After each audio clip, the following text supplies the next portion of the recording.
ये current affair सभी exam के लिए जरूरी है, आप चाहे सीयूईटी दो या और भी कोई किसी तरीके का एग्जाम दो। सबके लिए ये करंट अफेयर्स काम आने वाला है। 75 डेज का आपका अपना हमारा सबका टेस्ट था जिसमें हम करंट अफेयर्स पढ़ेंगे, हिस्ट्री पढ़ेंगे, जीके की क्लास होगी, बहुत सारे फैक्ट मैं बताऊंगा, मैप के साथ बताऊंगा, तो ज्योग्राफी भी आपका हो जाएगा। और पीडीएफ फाइल इसका आपको अगर चाहिए तो आप हमारा टेलीग्राम है वहां पे ज्वाइन कर लो। और एक चीज खास इंपॉर्टेंट सूचना है, जो बच्चे जानते हैं हमारा टेस्ट सीरीज चल रहा है, लिंक हमने डिस्क्रिप्शन में दिया हुआ है, उनके लिए फ्री टेस्ट भी हम अपने एप्लीकेशन पे ऑर्गेनाइज कर रहे हैं। फ्री टेस्ट भी हम अपने ऐप पे ऑर्गेनाइज कर रहे हैं फ्री स्टडी मटेरियल सेक्शन में। शाम तक लाइव हो जाना चाहिए। वैसे एक फ्री टेस्ट वहां पे रखा हुआ है, तो दूसरा हम देने वाले हैं लेटेस्ट पैटर्न पे। आप जाकर के वहां देख सकते हो। तो ये एक बहुत बड़ा फीचर है जो आपको मिल जाएगा। अब बहुत सारे बच्चे परेशान हो रहे हैं, वो 10-10 11-11 बजे रात को फोन कर रहे हैं, उनको कुछ परेशानियां हो रही हैं, मैं समझ सकता हूं। मैंने बहुत पॉजिटिवली फोन भी उठाया, लेकिन मैं यार रात भर जगा नहीं रहता हूं। तो प्लीज मैसेज, फोन, जो कॉल जो है वो 6 बजे शाम, ज्यादा से ज्यादा 7 बजे शाम के बाद ना किया करें, क्योंकि उससे बाकियों की दिक्कत होगी। इसलिए मैंने सब कुछ आपको समझा दिया है। और देखो, आज का जो करंट अफेयर्स है उसको देख लेते हैं। पहला, डिजिटल वीजा की पेशकश करने वाला पहला यूरोपीय संघ देश कौन बना? डिजिटल वीजा क्या होता है? वीजा होता है, आपको मालूम होगा, जब भारत आजाद हुआ था या उससे थोड़े से पहले कहीं भी कोई भी आ जा सकता था। समझ रहे हो इस चीज को? जरा बारीकी से समझो, ये चीजें कितनी बदल गई हैं। आपने शायद मूवी भी देखी होगी, वो जो अभी आई थी शाहरुख खान की डंकी, उसमें यही चीज दिखाया गया कि वीजा रेस्ट्रिक्शंस, जैसे हमारे देश को जब ये लोग लूटने आए थे उस समय तो कोई वीजा रेस्ट्रिक्शन नहीं था। उन्होंने आया, हमारे देश को कॉलोनाइज किया और पूरे यहाँ के संसाधनों को खाली कर दिया, यहाँ कॉलोनाइज कराया, यहाँ कितने बड़े रिवोल्यूशन हुए। उतना रिसोर्स अगर पॉजिटिव काम में लगा होता, ग्लास मिरर इफेक्ट जिसको कहते हैं, ब्रोकन मिरर इफेक्ट, सॉरी, अगर वो चीज पॉजिटिव काम में लगा होता तो कुछ अलग बात होती, लेकिन ये तो हुआ नहीं। समझ रहे हो इस चीज को? तो ये आप सबसे मेरा रिक्वेस्ट है कि देखो, ये जो सेशन चलने वाला है इसमें किसी का कि कोई अगर मिस करता है तो उनका ही लॉन्ग नुकसान होगा। ठीक है? तो इस चीज को जरा समझो कि पहला डिजिटल वीजा देगा अब फ्रांस। डिजिटली वीजा जो है ये कौन देता था? सबसे पहले वीजा स्टार्ट किया था वही देशों ने जिन्होंने दूसरे को लूटा। अब जो है डिजिटल वीजा फ्रांस से स्टार्ट करने वाला। मैप में हम लोग देखेंगे देश का पहला तांबे के आवरण वाला, मतलब तांबे से बना हुआ बापू टावर कहां बना है? बापू टावर मतलब महात्मा गांधी की ऊंची एक एक प्रतिमा, समझ लो आप, जो कि सबसे ऊंची होगी, 120 फीट ऊंचा बनाया गया है। कहां पे? बिहार के गर्दनी बाग में। किस देश के राष्ट्रपति? हेंगे गंगोब का निधन हो गया। तो नामीबिया के राष्ट्रपति का निधन हो गया। ये भी हम लोग मैप में देखेंगे। स्पेस में सबसे अधिक कितने दिन बिताने का रिकॉर्ड बनाया गया? ओलेगा कोनेनको ने ये रिकॉर्ड बनाया है, रशियन है, और लगभग ये 2.5 साल, 875 दिन आई थिंक, ये रह करके आए हैं स्पेस में, और इतना दिन आज तक कोई नहीं रहा है। सभी लोगों के लिए ये एक बहुत बड़ा आश्चर्य है कि 2.5 साल तक लगभग स्पेस में रहने वाली ये पहले व्यक्ति रूसी बन गए हैं, रशियन है ये। और कल का करंट अफेयर्स अगर आपने नहीं देखा होगा तो देखिएगा। ये करंट अफेयर्स आप सिर्फ पॉइंट टू पॉइंट बातें होंगी, किसी के सवालों का जवाब बहुत रेयरली दूंगा मैं, तो एकदम दिमाग और फोकस सब कुछ ऑन रखो। और चलो अब चलते हैं, जो जो देश की हमने बातें की थी। आगे बढ़ने से पहले हम आपको बता दें, president of Chile Gabriel Boric has announced national mourning for 2 days in the honour of fire victims deadly wildfires in the Chile. Chile कहाँ है? Chile, Santiago, Argentina, Buenos Aires, याद करो कहाँ पे है? साउथ अमेरिका में। मैंने आपको दिखाया था, मैं उसको राजधानी दिखाऊंगा, ज्यादा लोड मत लो, ज्यादा देश नहीं दिखाऊंगा, उतना ही दिखाऊंगा जितना आपको याद हो पाए।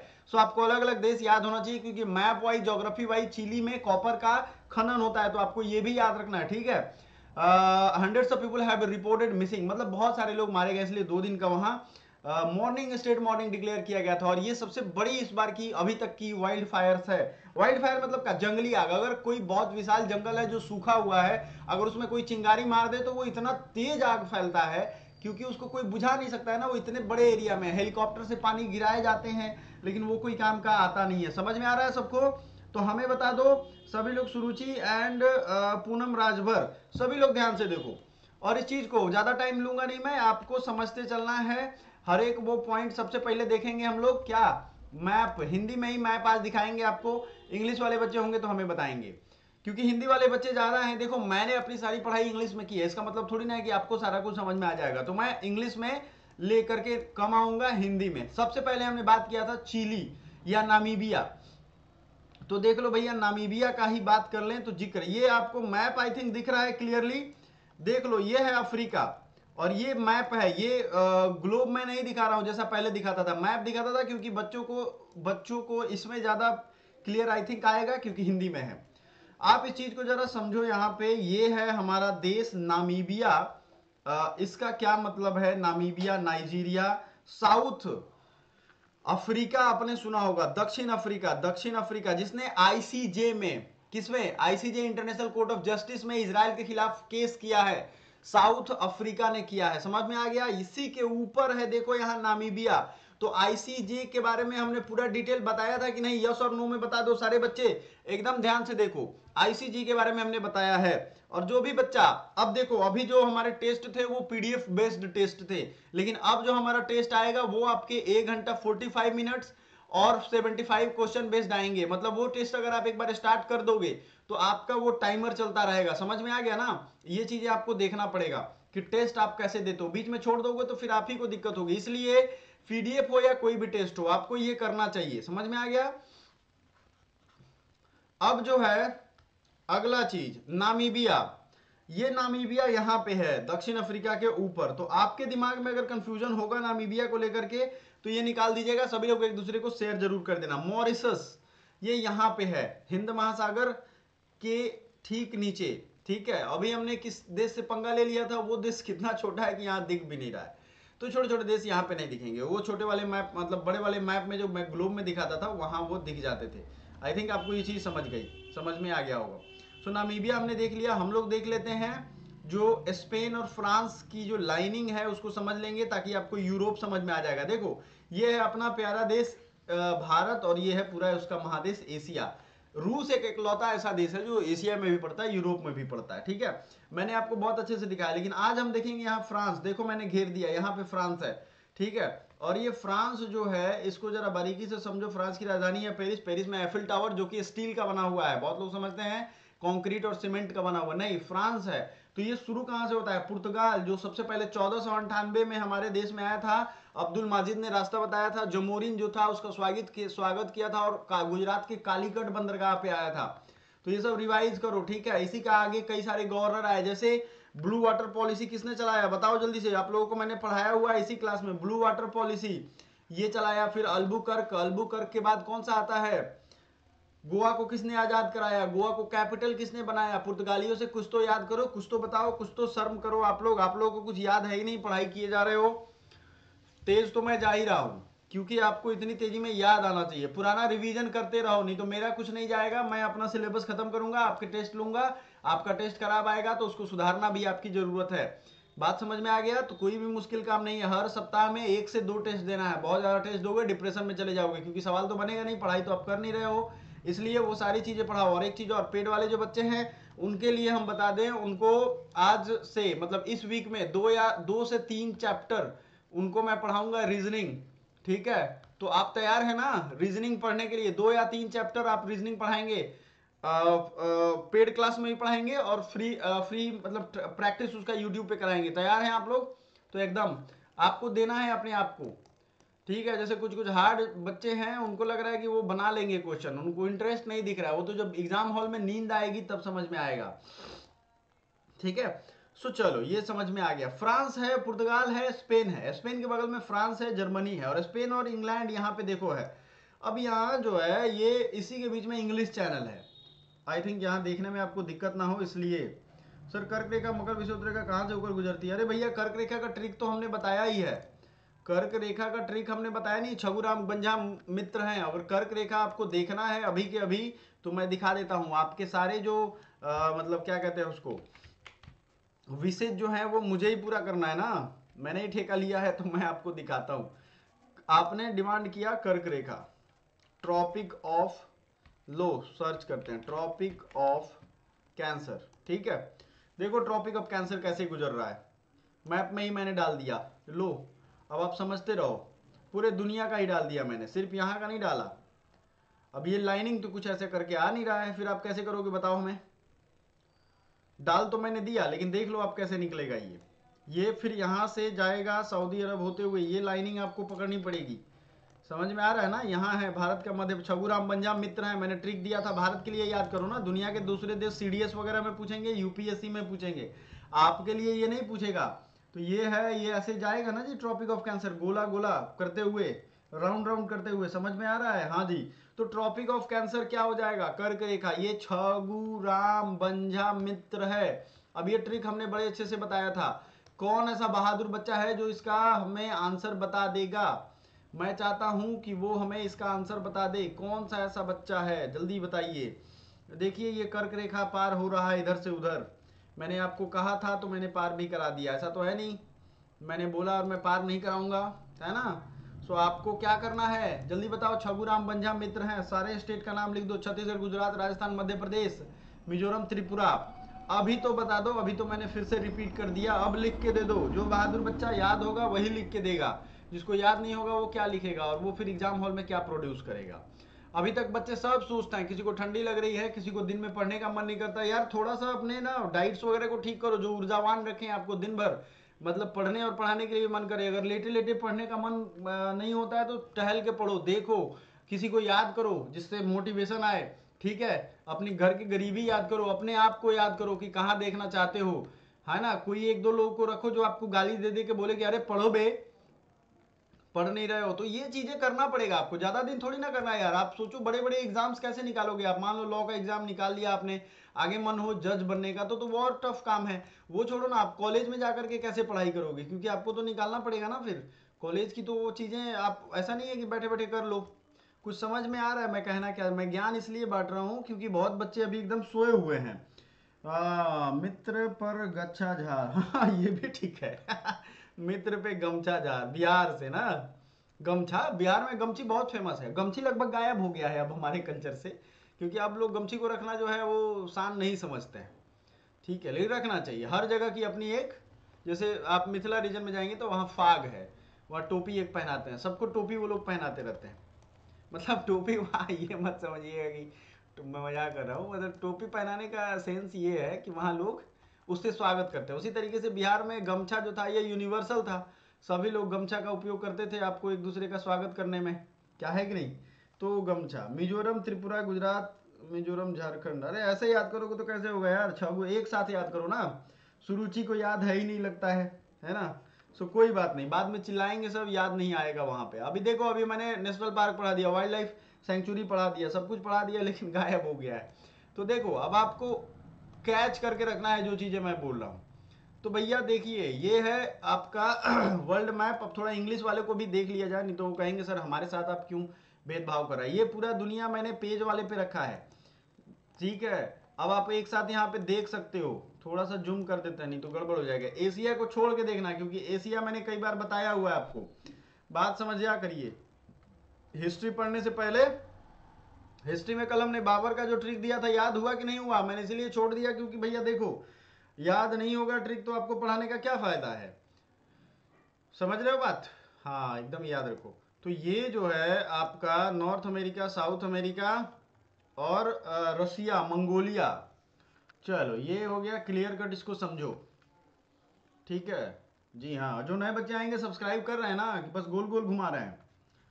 चलो गोल गोल नहीं घूमने का, आपको ही लॉस होगा। ये हो गया नामीबिया जो हमने देखा था। अब जो है आपको समझो, ये हो गया एशिया कंटिनेंट, ये हो गया अफ्रीका कंटिनेंट, ऊपर हो गया यूरोप कंटिनेंट, ये हो गया नॉर्थ अमेरिका, ये हो गया साउथ अमेरिका, और नीचे आ जाएगा ऑस्ट्रेलिया। तो कितने कंटिनेंट है टोटल।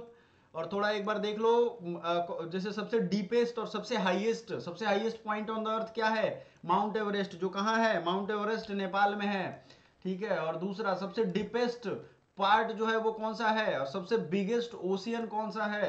जल्दी से फटाफट बताओ, इतना टाइम लगाओगे तब तक तो मतलब वो कहते हैं ना गांव में सब लोग चले जाएंगे, फिर आप बता के क्या करोगे।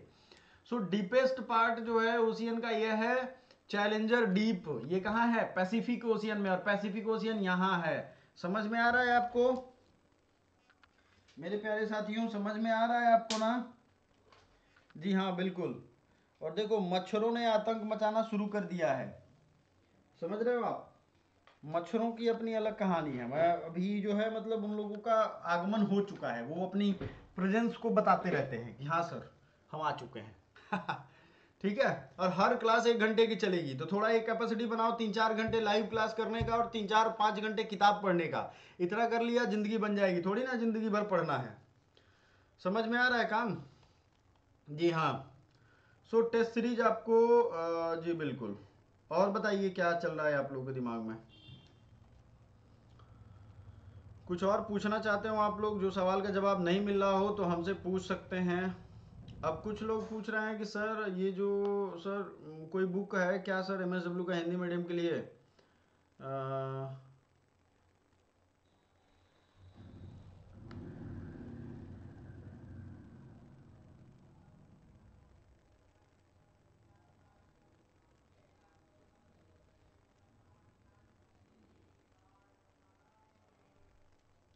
है यार, उन लोगों को या तो नंबर नहीं मिलता है।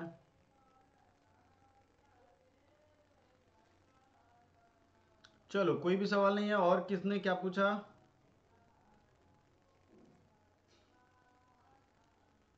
जी हाँ बिल्कुल। तो देखो सबसे ज़्यादा बच्चों को चिंता इस बात की ओर जा रही है कि सर हमारा ये जो मतलब आप जो नई नई चीज़ें बता रहे हो उसका हम कैसे करें।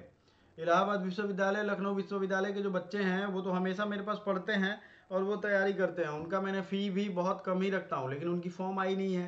तो भैया देखो वो मेरे मतलब पहुँच से बाहर की चीज़ है। अब किसी विश्वविद्यालय को शामिल होना है नहीं होना है वो उनका पर्सनल निजी मामला है। ठीक है, बट मैं कोशिश करता हूँ कि आपको अपडेट देता रहूँ और आपको सब कुछ बताता रहूँ। समझ में आ गया? तो आपको ये चीज़ ध्यान रखना है। तो सब चीज़ अब चलो, अब देशों का राजधानी मैं अगर पूछूं, सारे कंट्रीज कैपिटल का राजधानी अगर आपसे पूछूं तो आप कैसे बताओगे? जल्दी बताइए तो। नामीबिया की राजधानी याद है क्या है? सर भारत के प्रमुख दर्रे बताइए। दर्रे बता दूं आपको?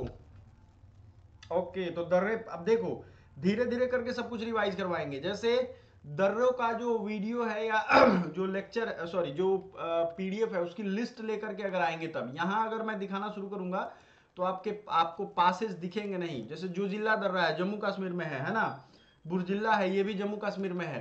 तो अलग अलग दर्रे हैं, लेकिन आप उसको थाल घाट है, पाल घाट है ना, भोर घाट है, ये सब कहाँ पे है?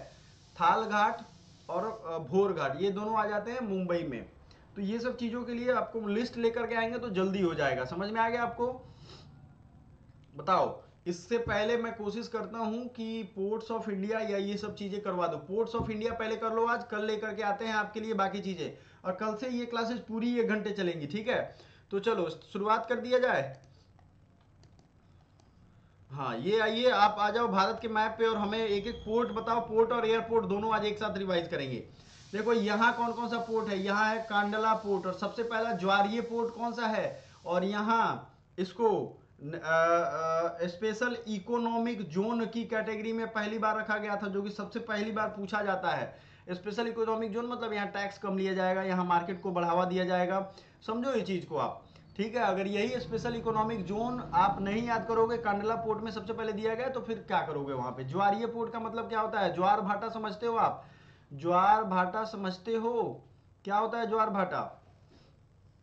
बताइए ज्वार भाटा क्या होता है? चलो ये भी थोड़ा समझा देते हैं आपको, ज्वार भाटा होता क्या है। देखो भैया ज्वार भाटा का क्लियर कट मतलब होता है,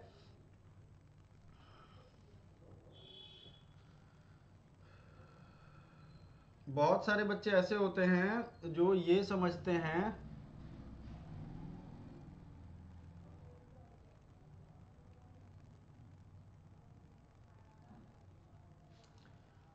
कि ज्वार भाटा ऐसे ही आ जाता है। ना मेरे भाई, ऐसे नहीं आता है। ठीक है, ज्वार भाटा आने का मतलब है कि ये समुद्र ये जो है मून अट्रैक्ट करती है तो पानी की ये जो लेवल्स हैं आपको दिख रहा है ना, ये ऊपर उठती है तो इसको कहते हैं ज्वार, टाइड। ठीक है, और ये जितना फोर्स ऑफ अट्रैक्शन ज्यादा होगा उतना ऊपर खींचेंगे और इसकी वजह से जब ऊपर आएगा पानी तो सब जगह भर जाएगा। तो ये सब ऐसे पोर्ट हैं जहां पे इसी के बाद जब ये पानी भर जाता है तो यहाँ पे क्या शुरू हो जाता है?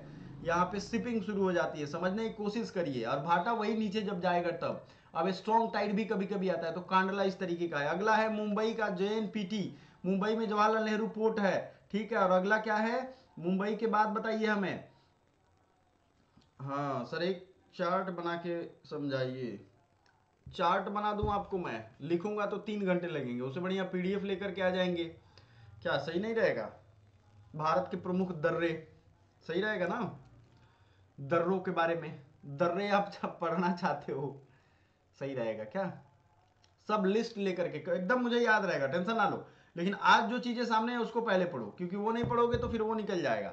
मुंबई में जेएनपीटी है, और आपके जवाहरलाल नेहरू पोर्ट के बाद अभी नया एक वधावन पोर्ट बना है, ये भी मुंबई में बना है। समझ में आ रहा है आपको? वधावन पोर्ट समझ में आ गया? वधावन। अगला विशाखापट्टनम पोर्ट कहां पे है? सबसे डीपेस्ट पोर्ट किसको कहते हैं? Deepest port. डीपेस्ट पोर्ट कहां पे है बता दो भाई।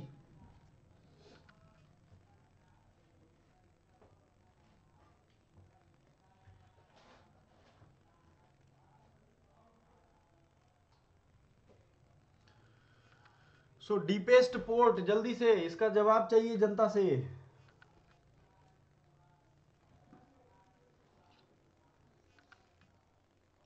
भारत के डीपेस्ट पोर्ट कौन है?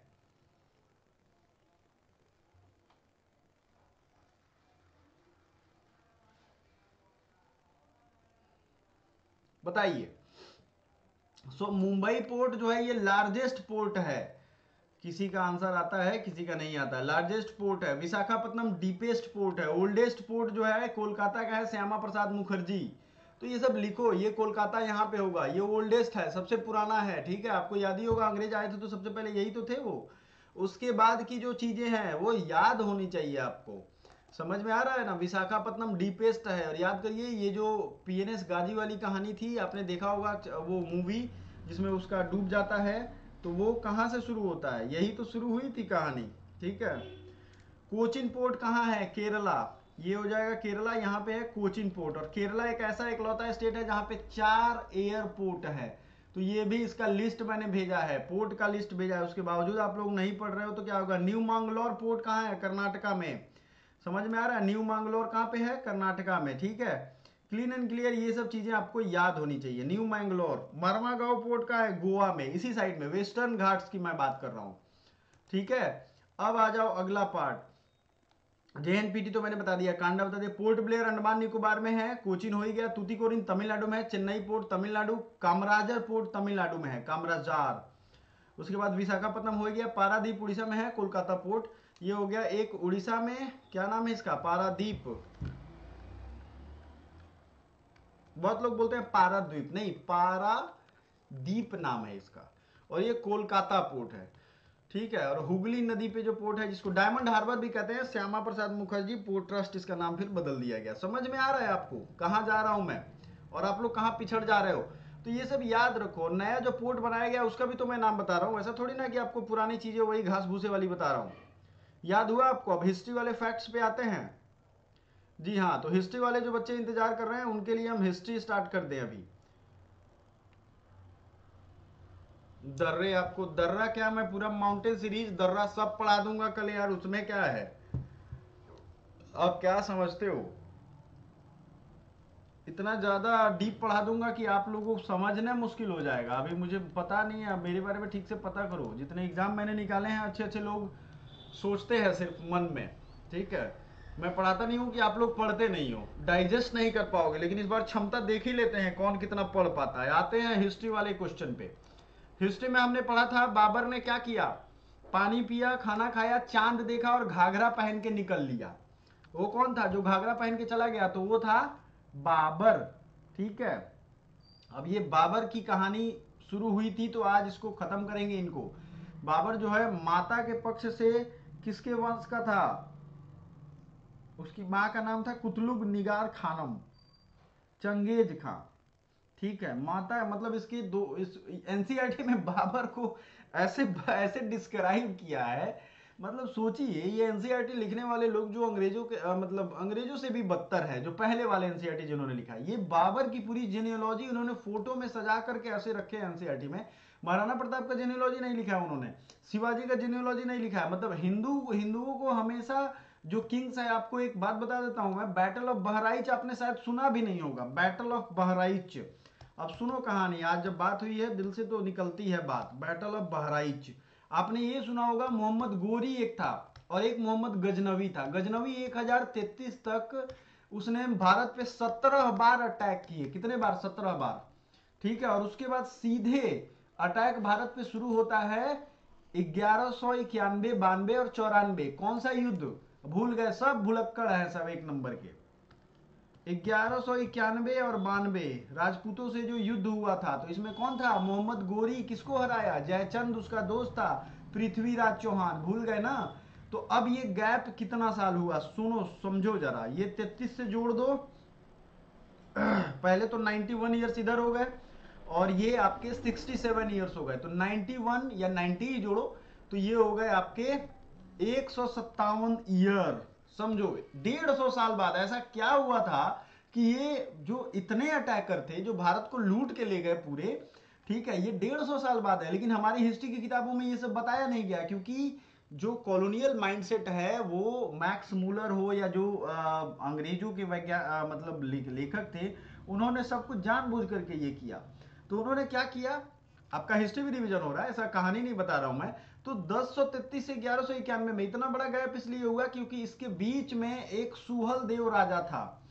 जब मुस्लिमों ने आक्रमण किया, जो बाहरी मुस्लिम का आक्रमणकारी थे उन्होंने आक्रमण किया, तो सुहल देव ने उसकी जितनी सेना थी, जितनी संपत्ति थी, सबको काट डाला, सारा समूल नाश कर दिया। मतलब ये इसके बाद जो अटैक करने वाले लोग आए थे वो यही खत्म हो गए। इस चीज को सुहल देव के बारे में कोई नहीं जानता होगा। और ये कहा हुआ था बैटल ऑफ बहराइच, यही यूपी की बात कर रहा हूं मैं। ठीक है, ये है हमारे हिस्ट्री पढ़ाने वाले। इसीलिए मैं बहुत अच्छा लगता है कि एंशिएंट इंडियन हिस्ट्री मैंने पढ़ा, क्योंकि हमारा एंशिएंट ट्रेडिशन इतना रिच है। ये अंग्रेजों का आपने सुना होगा, ये जो सिजेरियन सेक्शन करते हैं, ऑपरेशन करते हैं या और भी चीजें, इसमें जो औजार यूज होता है सब पहले भारत में डिस्कवर हो चुका है। और सब लोग को ये मजाक लगता है कि यार कैसे हो जाएगा भारत में, हा हा, कैसे हो जाएगा, हा हा। सोचो इमेजिनेशन इतने बड़े लेवल पे हुआ है, लेकिन जो अंग्रेजों की एजुकेशन पॉलिसी है उसने इसको सबको खत्म कर दिया। उनको पता था कि अगर ये लोग रह जाएंगे तो पूरी दुनिया में ये लोग लीड करेंगे, क्योंकि इनके पास तो सब चीज पहले है, हम लोग तो रिसर्च कर रहे हैं। उनके लिए वहां पे साइंस के लिए रिनेसेंस हुआ था, याद करो, पुनर्जागरण है ना, यूरोप में हुआ, सारा चीज डिस्कवर किया गया। और हमारे यहाँ नेचुरली सब कुछ था, सब कुछ इमेजिनेशन में था। हो सकता है वो चीज फैक्ट्री मेड नहीं हुई थी, लेकिन इस चीज को बहुत सारे विद्वानों ने, मैं पहले भी कहता हूं, इसको छुपा लिया, ताकि अगर आपको रोज रोज ये बताया जाए कि आप कमजोर हो तो आप ये मान लोगे हाँ भाई अंग्रेजों के हम गुलाम थे क्योंकि हम बेवकूफ थे, हम आज भी गुलाम हैं नेताओं के क्योंकि हम बेवकूफ हैं। ये चीज जानबूझकर डाला गया। और ये मार्क्सवादी राइटर्स जो हैं हमारे देश के, उन्होंने एनसीईआरटी लिखी थी और उनका ये सोच था कि जो भाई, अब सोचो ये चीज बाबर का कैसे पता है कि वो पिता की तरफ से किससे था और माता की तरफ से किससे था? समझ में आ गया? तो आपको ये चीज समझना चाहिए। बैटल ऑफ खानवा ये हमने कल आपको देखा था, इसने तुजू के बाबरी लिखी थी तुर्की में। और बाबरी वाज ट्रांसलेटेड, किसने किया था? अब्दुल रहीम खाने खाना, इंग्लिश में मैडम वेवरेज ने इसको ट्रांसलेट किया था। इन 1513 he died eight Agra, tomb जो है इसका काबुल में है, कम से कम ये तो बाहर गया। बाबर आर्मी चीफ मीर बाकी, इसी ने बाबरी मस्जिद बनाई थी। अब ये यहाँ पे मंदिर था, बीबीसी की रिपोर्टिंग में देख रहा था, उसने कहा कि बाबरी मस्जिद गिरा करके वहां मंदिर बनाया गया। अरे घोंचू आदमी, तुमको ये नहीं समझ में आ रहा है कि उस मस्जिद के पहले वहां मंदिर था? तो तुम ये बात क्यों बताते हो हमेशा? ये बात लोग, मतलब सच को झूठ करने वाले लोग अभी भी इस देश में हैं, जो चाहते हैं कि नहीं सच्चाई किसी के सामने ना आए। ये क्या बात हुई भाई? ओरिजिनली जिसका जो है वो तो मिलेगा ही, है ना? ये चीज है।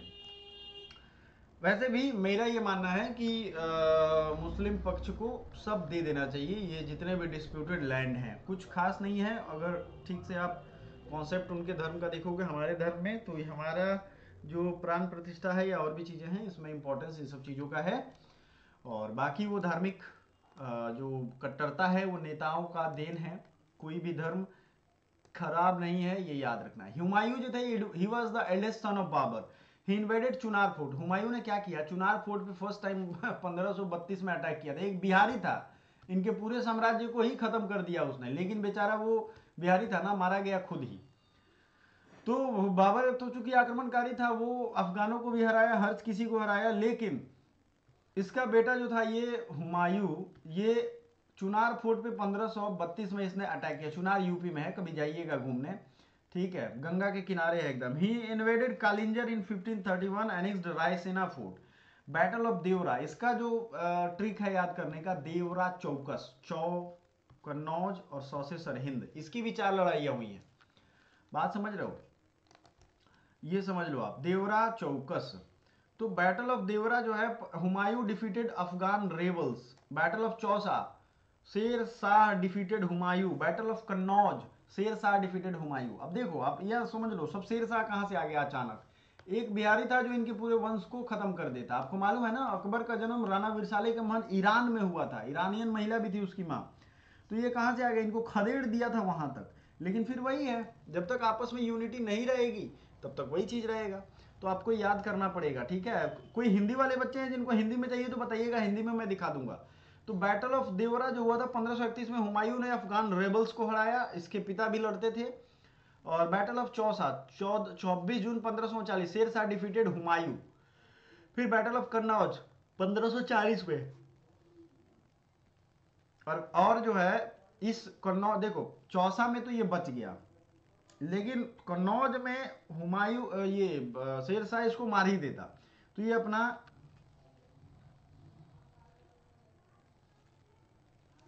सर हिंदी मीडियम का कोई बुक है प्रैक्टिस सेट एलएलबी? अरे भाई हिंदी मीडियम का तो मैं बोल ही रहा हूँ, प्रैक्टिस सेट हमारा जो होगा वो दोनों भाषा में होगा। आप एक ही बात पिछले 1000 साल से पूछ रहे हो।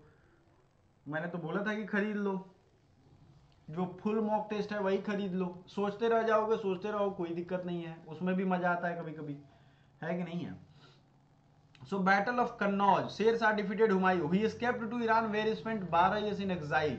अब 12 साल ये एग्जाइल में रहा। फिर बैटल ऑफ सरहिंद में ये ऑक्यूपाई कर लिया। इसी बीच में क्या हुआ कि 1555 के पहले, आई थिंक 49 या 50 में, 1550 के करीब में, मुझे एग्जैक्टली अभी नहीं ध्यान आ रहा है, शेर शाह की मृत्यु हो गई। तभी ये जीत पाया, नहीं तो शेर शाह इनको मार ही डालता। और मार देता, वही खत्म होता। कम से कम ये बाबर और ये जो है, इन लोगों के नामो निशान तो खत्म हो जाते। बट वही है, हिस्ट्री जो है, हिस्ट्री से अगर नहीं सीखेंगे तो खुद हिस्ट्री बन जाएंगे, और लोग बस किताबों में कभी कभार याद रखेंगे। अब जो है आपको याद रखना चाहिए, he died while climbing down the stairs of his history library. मतलब ये लाइब्रेरी में था, दीन पनाह नगर इसने बनवाया था, क्योंकि खुद पनाह लेते फिरता था, तो इसलिए दीन पनाह नगर इसने बनवाया। और ये दिल्ली में इसका आगरा है, हुमायूं का मकबरा। समझ आ गया? चलो हिंदी वाले बच्चे कौन कौन है वो जल्दी से देख ले भाई, हिंदी वाला में भी मैंने रखा हुआ है। मैं खुद साइड हो जाता हूं ताकि आपको अच्छे से दिखाई दे। बाबर का नाम था जहीरुद्दीन मोहम्मद। 1524 में भारत में मुगल शासन की स्थापना की। अपने पिता उमर शेख मिर्जा, ये जो पिता की तरफ से तैमूर और माँ की तरफ से चंगेज खां का वंशज था। ठीक है। पानीपत का युद्ध 21 अप्रैल 1526, और बाबर ने 27 अप्रैल को खुद का शासक घोषित कर दिया। उसने पानीपत में तुलुगमा तकनीक का युद्ध किया था, तोप लेकर के सबसे पहले यही आया था। देखो तोप वाला सिस्टम जो है ना, ये बाबर ही लेकर के भारत में आया।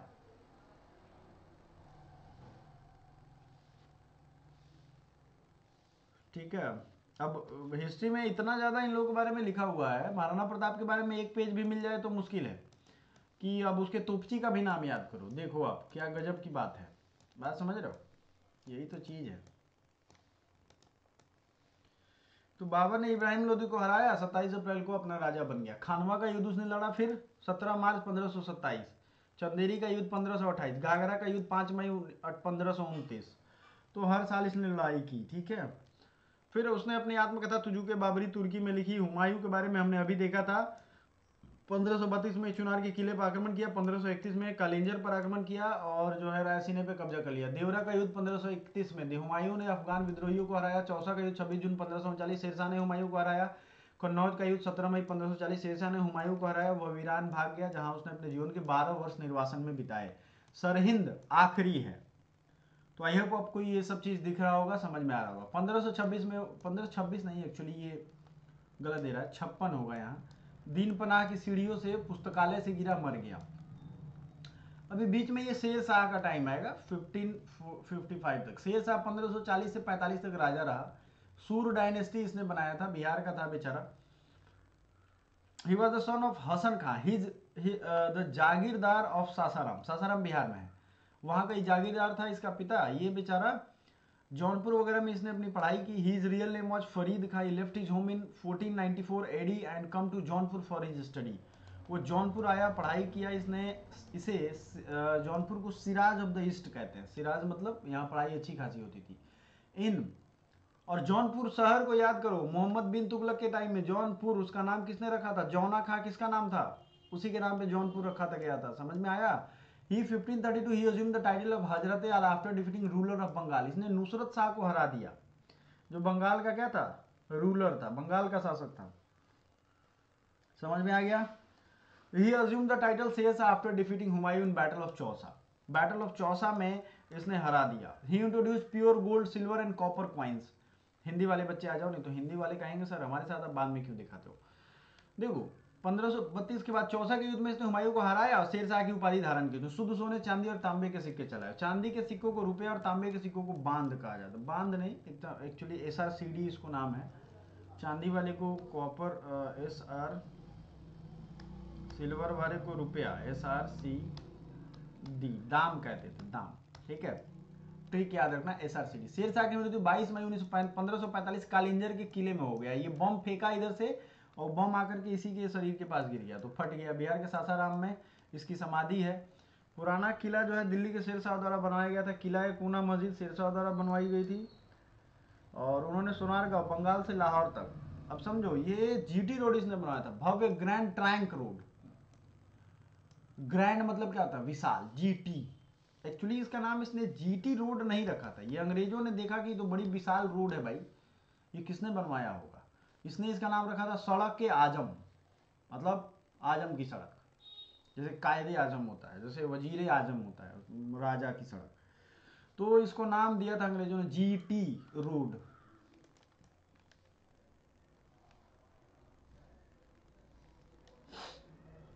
शेरशाह सूरी के बाद इस्लाम शाह और इस्लाम शाह के बाद मोहम्मद आदिल बना। तब तक वो बाबर उधर से लौट के आया और उसने हमला करके हड़प लिया। उसके बाद अकबर आता है जो काफ़ी दिनों तक रहता है। मतलब इसके बाद इन लोगों का यहाँ परमानेंट हो गया, कोई मार के भगाया नहीं। तो समझ में आ गया ये चीज़ें आपको, मुश्किल नहीं है ना? हाँ, मुश्किल नहीं है, ठान लीजिए और एक बार मेरा कहा मान लीजिए। गाना सुना है ना आपने?